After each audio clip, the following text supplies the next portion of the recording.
thinking what I ought to do. I often wonder what it was that I had done to you. Why don't you tell me why it hurts so bad? Why don't you tell me why you're not sad? Broadcasting out of a Teddy Ruxpin from the abandoned Long John Silver's behind the abandoned Pizza Hut on Center Avenue in Bay City, Michigan, it's Everything, Anything, and Nothing Really with your hosts, Eric Walensky and Matthew Maynard. Hey folks, how you doing tonight? I'm Eric Walensky. And I am Matt. How are you doing, Matt? I'm doing great. How are you? I got some movie problems, man. Uh-oh, what kind of movie problems? Well, you know how we did that segment about movie problems in another episode there. Mm-hmm. Well, they didn't end for me. No, you found some more? I found some more. I thought I talked them all out, but I have so much time right now to be watching movies, and I'm noticing things that I never noticed before. Oh? Well, for example, you mentioned the Muppet movie the last time we talked. How it seems sort of obscene that a pig and a frog would have a romantic relationship together. Yes, also a gonzo and a chicken. For sure. I don't even know what a gonzo is. Exactly. And that's why I'll allow a gonzo chicken relationship, but I really agree with you on the frog pig thing. Yeah, that does seem unnatural. It really does. So I was watching the Muppet movie, and you, of course, remember Kermit's iconic song, The Rainbow Connection. Uh-huh. It starts out, "Why are there so many songs about rainbows?" I can't think of any other songs about rainbows. Except maybe Somewhere Over the Rainbow. Right, that's the only other one. That's it. Kermit's song should have started out, "Why is there one other song about rainbows?" Well, I'm trying to think now that you mention it. What other rainbow songs are there? I Googled it, and the only things that would come up were little kid songs about rainbows and coloring and stuff. There's no rainbow songs out there, especially in 1979 there weren't. So I don't know what Kermit was talking about. I'm thinking to myself, rainbows keep falling on my head, but that's not the way that goes. That's It's that might be the closest other song about rainbows that we have. Maybe Kermit's just misunderstood these songs all this time. Like, I couldn't figure out the lyrics. Hi-ho. And it sets the tone for the whole movie. Mm-hmm. I have a problem with that, Matt. I have a big problem with it. I can see that. So then, I'm watching Back to the Future again, and we discussed this. You brought up how George McFly probably had some PTSD from hearing Darth Vader's name in 1977. Right. Well, I started thinking, originally, before Marty intervened, George is the one who fell in front of the car and got hit, and then Lorraine fell in love with him. Uh-huh. In 1985, the original 1985, they're sitting at the table, and Lorraine is like, "Yeah, he got hit by the car. And what were you doing again, George? Bird watching?" He gave that excuse of why he was in the middle of the road that day. Uh-huh. But then, when Marty intervened, he's the one who got hit by the car. George runs away scot-free, never has to say anything about it, right? As far as anybody knows, he wasn't even there. Yeah, why would he even bring it up again? And that's my question. Would he, though? He falls in love with his dream girl. He gets married, has an amazing family, writes a best-selling book. Do you think, like, maybe on some vacation to the Poconos or something, 30th wedding anniversary, he just leaned over and goes, "I used to watch you from that big tree across the street from your house." I doubt if he did that, but, if he had any kind of guilt feelings about Marty getting hit by a car instead of him, like, when that kid that was only around for a couple days who got us together, remember when he got hit by a car? Well, It was my fault. That one's on me. By the way, whatever became of him? We can't find him anywhere. You know, our son looks a lot like him. Yeah. There needs to be a Back to the Future film that takes place in November, December 55, kind of the aftermath of everything that happened with Marty. It's just, I can't believe they just all forgot that he was there. I want to watch Doc walking around that park, picking up every last shred of that envelope and letter. That's what I want to see. Just like putting a jigsaw puzzle together, and he says, I don't have all the pieces. I guess that wouldn't be very interesting to watch. Now that I think about it. Like, that's a great plot for a movie, Eric. All right. We don't need to see that. We know it happens. I guess I don't need to see it happen. I would like to see Christopher Lloyd pick up junk for 20 minutes. That's all I want to do. So, one other problem I've got with movies right now. I was watching this movie on Lifetime, and I watched it all the way to the end. I watched the credits roll. There was a dog in the movie. The dog got a credit. So they just said, and so as the dog. You know, is that how they did it? Exactly. The dog's name was Buddy, but he played Sport. Oh, so it wasn't as the dog. See, I was literally thinking it was as the dog. Oh no, he got a character name. Oh. But see, here's the thing. I understand it if, like, in a movie like Air Bud or Beethoven or something, that they actually, a dog that's really integral to the story. But this Lifetime movie, the only reason the dog was in it, he was in it for 2 quick scenes just to establish that the one character had a normal family, and the dog is running around the backyard with a couple of kids. Why does he get a credit for that? How do he even know he was in a movie? I'm sure he wanted to know what his motivation was. And he was like saying to the director, now, do I really want the ball? Or am I just doing this for exercise? And wait a minute, nobody has called me by my name. Why do you keep calling me Scout? Yeah, exactly. You think he'd be real confused. And action. Okay, Sport, let's go in the house. Come on, let's go in the house. But my name's Buddy. Oh, it's Sport, not Scout. I said Scout. See, you've really confused this dog. He has no idea who he is now. Yeah, Sport. Let's see, according to the script, I'm Sport. Well, this is a part I can sink my teeth into. Yes, Matt, I'm sure the dog is thinking up dog puns while he's reading his script. Do you know your lines? I ate them. Anyway, those are just some of the problems I've been having with movies lately, and that's how I've been spending my time. Okay. What about you? While I've been analyzing the movie industry, what's been going on in your world? Oh, I've just been untangling us from that producer that we had for a while. Remember when we first started bringing the podcast back, how we found that producer on Craigslist? Oh, yeah. How could I forget? Oh, yeah. That guy was a mess. So I think we're done with him now. I think I got us out of that. But, oh, my God, those ideas he had for us. Yeah, he was out there. Well, it didn't start out there, though. That was the thing. That's why I kind of liked him at first. He comes to us and he's like, well, you know what you guys need? You guys need a snappy theme song. Something reminiscent of 1970s or 1980s TV shows. Something that people will remember and be able to sing or hum. Now that you're saying it, I guess that does sound like a bad idea right from the beginning. Hey, we need some help with a podcast. Oh, you need a theme song then. That should have been our first clue. Yeah.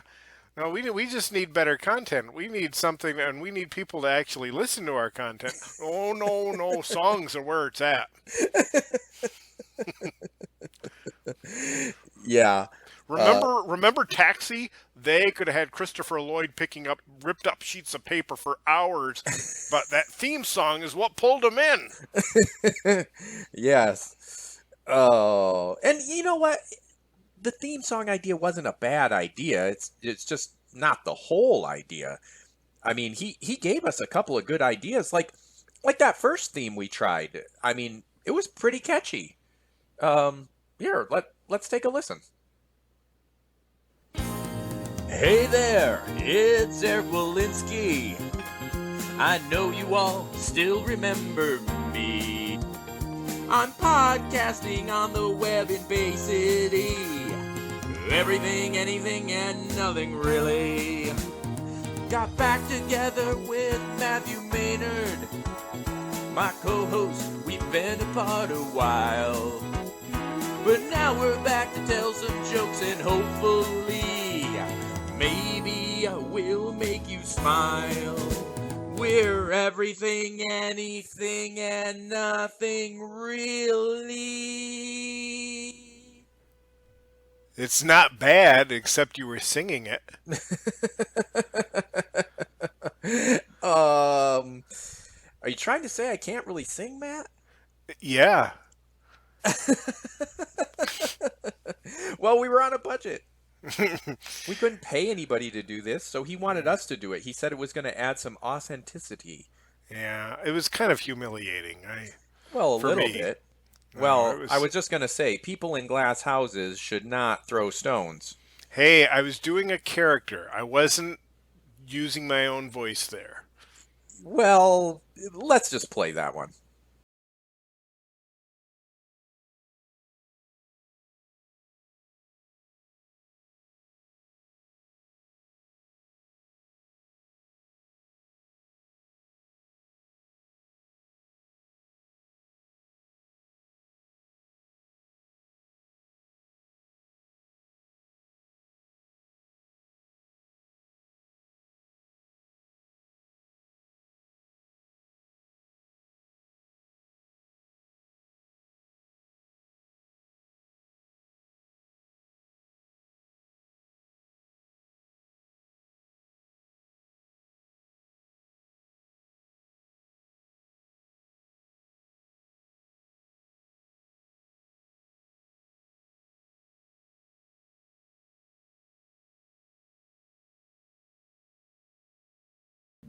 See, that's actually a pretty good theme.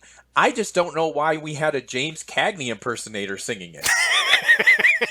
That was Edward G. Robinson. Oh, I see.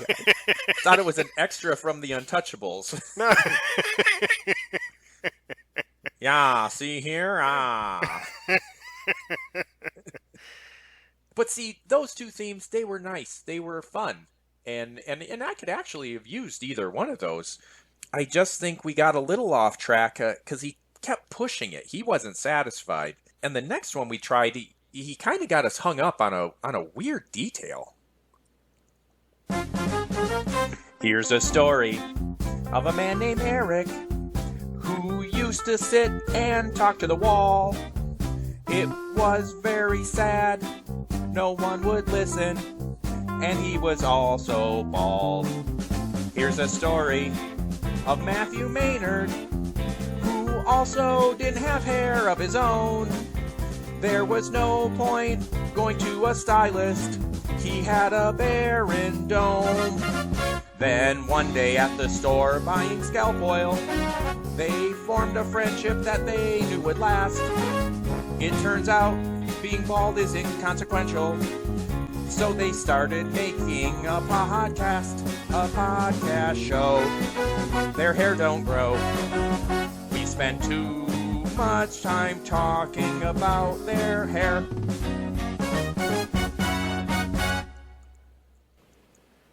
Yeah, okay, we get it. We're bald. Why he felt that was going to give listeners a better picture of who was doing the podcast, I don't know.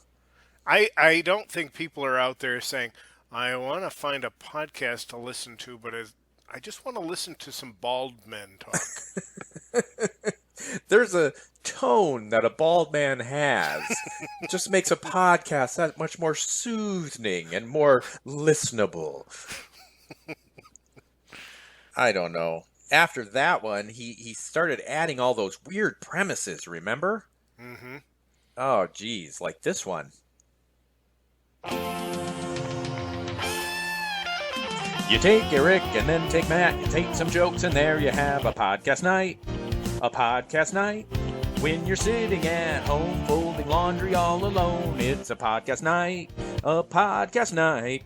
When you're looking for a laugh, tune in to Eric and Matt. They run a girls' private school and do the podcast too.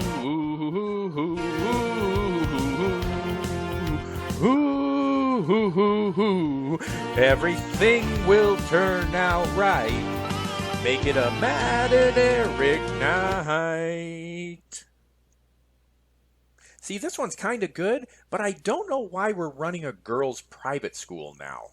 Yeah, it wouldn't seem like that would be something for us. Not during a podcast. No. Also, I like this theme, but I didn't like that girls' private school sounded like girls' privates school. That really just took the show in a different direction. Yeah, and I don't think we want to go in that direction. Probably not. No. Then after that, he thought it would be classy if we had a butler. Right. Again, on a podcast, I don't know how that works.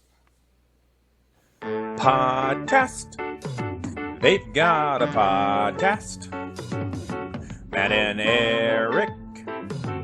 And a sassy butler too. They cause hijinks, much to their dismay. But then the butler comes and saves the day. Podcast. This is their podcast. And a butler. What could possibly go wrong? Good housekeeping staff is essential for comedy. Who will get Matt and Eric out of jail? Post bail. Who will make sure that they stay friends? Make amends. He'll do everything except clean up the house. Yeah, and that butler never showed up to clean anything. So that was a bad idea too. That producer and the butler were bad news. Yeah, the Long John Silver's has never been dirtier. And this thing was abandoned when we started, so... And then he went an entirely different direction and said, everybody loves a Western. Everybody loves guys riding around on horses and catching bad guys. So then had to do this. Matt and Eric are going to do a podcast. Everything, anything, and nothing really. It's going to be a lot of fun.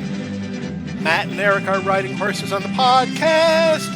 Roping, riding, catching bad guys, keeping them on the run. Broadcasting live from the abandoned Ponderosa. Be sure and listen to our podcast. It's a lot of fun. You'll laugh really hard. Be sure and tell your friends. A podcast.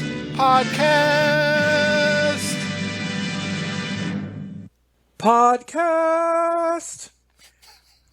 How many ladders did you have to climb to hit that high note, Matt? I was way up on the horse, so... Yeah, again, I don't see where being cowboys helps with what we're actually doing. No, not that we know what we're doing, but still, you're right. They wanted us to smoke and eat beef. How does that translate during a podcast? Is that how people smoke? I don't know. I've never smoked. But at least you can hear that. Eating beef over the podcast doesn't translate at all. No, not even on my eating beef podcast that I listen to every week.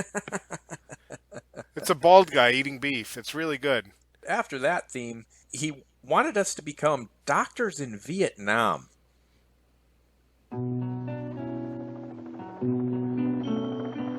They were doctors in Vietnam. Loved to laugh when things went wrong. Now they want you to sing along with their brand new theme song. It's Matt and Eric's podcast. They want to bring you some laughs. They're funnier than a hospital during a war. Everything, anything, and nothing really. Because nothing evokes laughter like a hospital in Vietnam.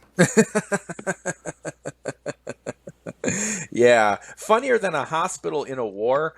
That was going to be our tagline. And kind of true. I guess so, technically, yes. I suppose it depends on the war.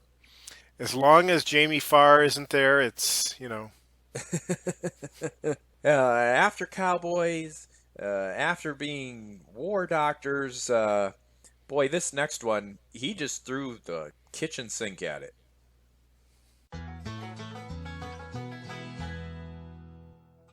Let me tell you a story about a man named Matt. Always liked to wear a nice fedora hat. Then one day, rubbing on a magic lamp, Eric was a genie and they made a podcast.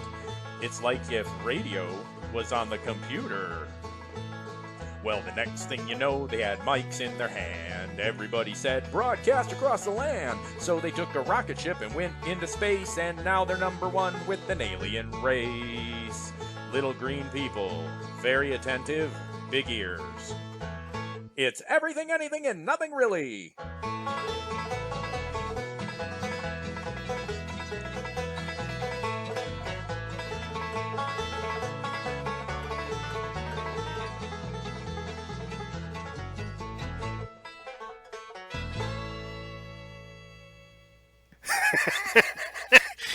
I love this one, actually. This is actually my favorite one because you're not singing.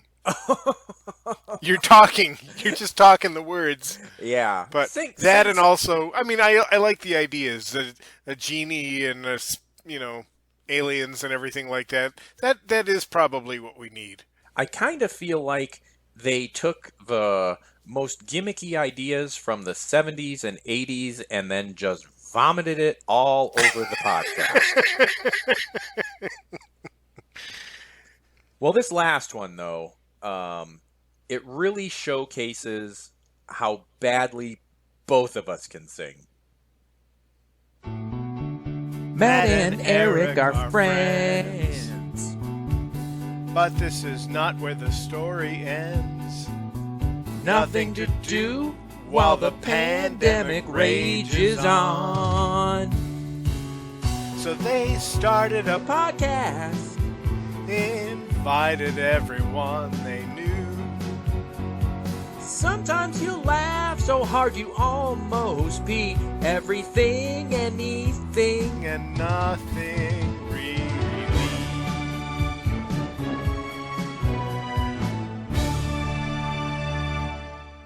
That was a good one, but unfortunately we got that cease and desist letter from Betty White. Yeah, and it wasn't even because of infringement. It was just because apparently she doesn't like us. Yeah, that's weird. I thought she liked everybody. I kind of feel like we can use it. We're just going to have to wait that one out, if you know what I mean. Oh, don't, if she dies by the time this drops, I'm blaming you. Oh my gosh, I'm going to feel terrible now. And I won't even use that theme. It doesn't matter. Oh, God. Well, those were some weird ideas. I'm glad we're done with that, though. But last time we'll find a producer in a place like that. Yeah. No, all this talk about TV shows, that has me feeling a little nostalgic for the shows of our youth, and I got thinking, too, about a lot of shows that didn't last very long.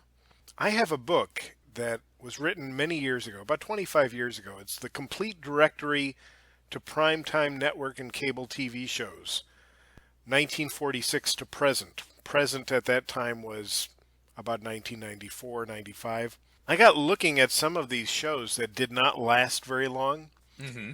A show called Flatbush that ran for 3 weeks in 1979. The TV show followed the adventures of 5 high school graduates who lived in Flatbush in New York. They had the 5 were named Presto, a cab driver, Socks, the fashion plate of the group who worked at a local clothing store, Figgy, who worked as a grocery store delivery person, Joey, who was an apprentice plumber during the day and went to school pursuing a law degree at night, and Turtle, who worked at his family's restaurant. All right, I got some questions. Yeah. The premise is that it's 5 high school graduates. Mm-hmm.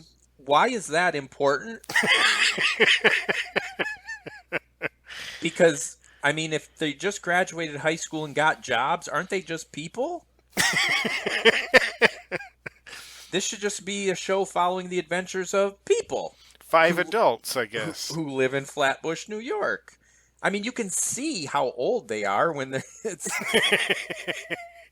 No, I have not seen the show, but I'm guessing they look like, mysteriously middle-aged teenagers.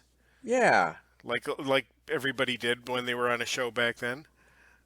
Apparently, they formed a gang called the Flatbush Fungos, and they would roam their neighborhood looking for fun and excitement.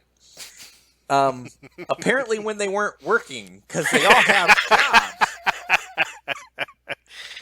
And the one guy goes to night school, so when was he ever around? Exactly. That guy was never in any episodes. Unfortunately, the show was not well received, especially by the real-life president of Flatbush. They have a president? Yeah, what is Flatbush that it has a president? I thought this was like a city or something. It does. It has its own independent. It's like an independent nation, apparently. Oh, okay. I don't know. The real-life president of Flatbush demanded that it be taken off the air because of its insulting use of stereotypes. Yeah, and again, without seeing these people, if you look at the cast list, it does look like a pretty wide range of ethnic names on the list. So I can only assume that they really played that up. And then also kind of tried to subvert all of that by giving them names of cats, I guess. Presto and Socks and Figgy and Turtle. Well, then there was another show that I remember, actually. This ran for about 3 months in 1983, a show called Mr. Smith. Now, my memory of it, and I used to get very excited when this show was on, my memory of it was about an orangutan who could talk and wore a suit, and for some reason I thought he was President of the United States. Ooh, you had me at hello. And now I read the description of it, and I've been wrong all this time. He was not president. So what the show is actually about was an ordinary circus orangutan who, due to his inquisitiveness and thirst, drank a whole bottle of experimental enzyme. Who hasn't? And Wait a minute. This orangutan's 2 traits are his inquisitiveness and his thirst? just like you and me. So Wow. that after drinking that, it transformed him into a talking primate genius with an IQ of 256. Why was that? Why were those enzymes sitting around a circus? And this show wasn't successful? You're just asking me to buy into too many concepts already. This Well, it's- extremely thirsty orangutan. Apparently Well- because he's being abused at the circus. He's Well, he's not being well cared for. He's going to drink anything he can get his hands on, and he happens to grab experimental enzymes that turn him into a talking orangutan. Yes, and then it gets better. He, so the government figured that his IQ made him smarter than anybody in Washington and set him up as a special consultant on such things as nuclear energy and MX missile policy, which, you know, I would feel better if we had an orangutan there now. Where do we get our hands on an orangutan, a thirsty orangutan, and some special enzymes? He was renamed Mr. Smith, given a human wardrobe, except for shoes, and a pair of spectacles, and moved into a suburban Washington house along with his dim-witted former owner, Tommy, Tommy's smart-alecky kid sister, Ellie, and eventually his ordinary brother, orangutan, Bobo. Wait, they gave him an ordinary orangutan? Ordinary brother orangutan. Ordinary. Yes. Why? I guess it was funnier that way. I don't know. Were there episodes where the ordinary orangutan and Mr. Smith got switched? And they would ask the orangutan who doesn't know anything? Haley Mills was involved with this somehow? We've got Rush on the line right now. They demand to know who launched the missiles. What should we do, Mr. Smith? Ook, ook, ook. Is that stereotypical of me? I can get letters from the SPCA. And you know, it in the cast list, if you look at who is in the cast for this show, CJ played Mr. Smith. Oh, he gets a credit. Yes, CJ played Mr. Smith. Well, he deserves it. He was the star. And he was apparently a very popular orangutan, because I found an article about him at the time that this was on the air. And it says that he's also appeared in Any Which Way You Can with Clint Eastwood, Hill Street Blues, The Fall Guy, Mork and Mindy. What was it with 70s and 80s television? And like, hey, we need to do an orangutan episode. And in this article, it has a sidebar that tells some information about CJ, the orangutan, the guy who plays Mr. Smith. Mm-hmm. Birthday, September 8th, 1971. Height, 4 feet. Weight, 165 pounds. Hobbies, sunbathing, bicycling, and gymnastics. He's over there, I'm going to be a regular Mary Lou Retton. Are you a professional? It's just a hobby. I like to bicycle, too. Go 20 miles a day. Nobody even notices. And then it says, marital status, single. What? So I didn't know orangutans could get married. I didn't know that either, but ladies, if somebody's out there waiting for an orangutan, CJ would only be about 48 years old right now, so. I just realized that maybe we need to bring orangutans back to modern television. It's next season's Bachelor. It's one male orangutan and 30 female orangutans. I'd watch. I kind of think I want to call ABC right now. The only problem with that is once he picks one, what happens then? They don't have the sense of decorum on television that the rest of us might have. You have to put that show on the Discovery Channel with a warning. Uh-huh. Well, how about an accident-prone police officer and his robot partner? What? The show was entitled Holmes and Yo Yo. Okay. Holmes and Yo Yo ran very briefly in 1976. Detective Alexander Holmes was an accident-prone police officer who always managed to send every partner he ever had to the hospital. A likely premise. And so the police department's solution to that was to try out a new robotic police officer, Detective Gregory Yo Yo Yanovich, and assign him to be Holmes's partner. Okay. So instead of removing the accident-prone police officer from the streets, they decided to give him a robot? Very lifelike robot. The producers and network executives hoped that they could pull children away from its competition because of the slapstick silliness of the show. And so part of the humor, part of the comedy of it was a running gag about a female officer making passes at Yo-Yo with very little success.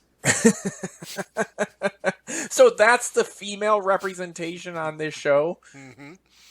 Yes. Is a clueless woman making passes at a robot, and the executives thought that this was going to draw children in? This was going to be family television? Like, hey, Ma, bring the kids in here. Yeah, the woman's hitting on the robot again. It's hilarious. Ba-dum-bum-bum.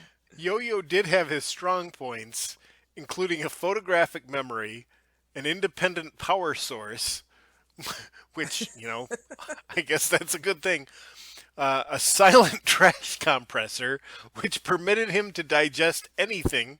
What? How is that applicable in police work? Here, quick, eat this?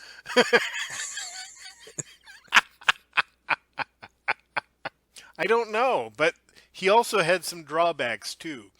Nobody could lift him because he weighed 427 pounds.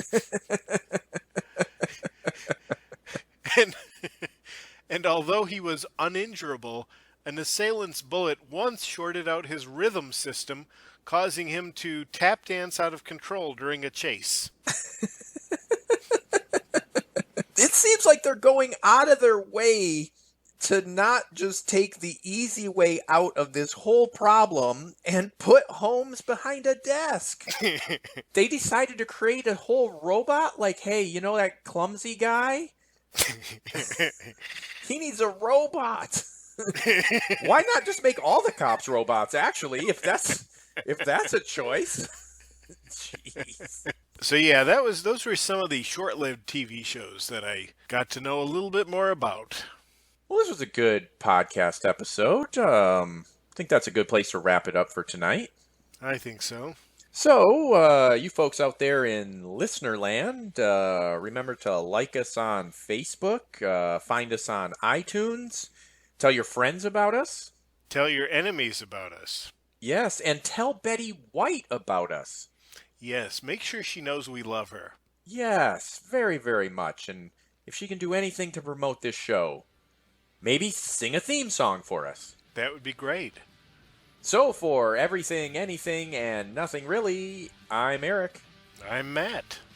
And we'll see you next week.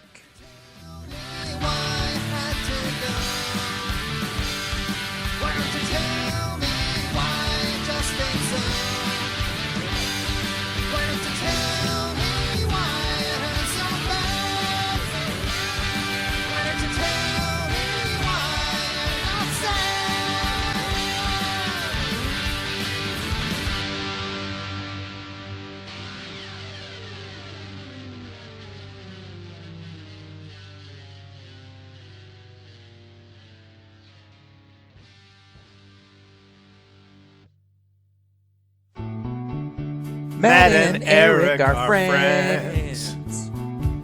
But this is not where the story ends. Nothing to do while the pandemic rages on. So they started a podcast, invited everyone they knew. Sometimes you'll laugh so hard you'll almost pee. Everything, anything, and nothing really.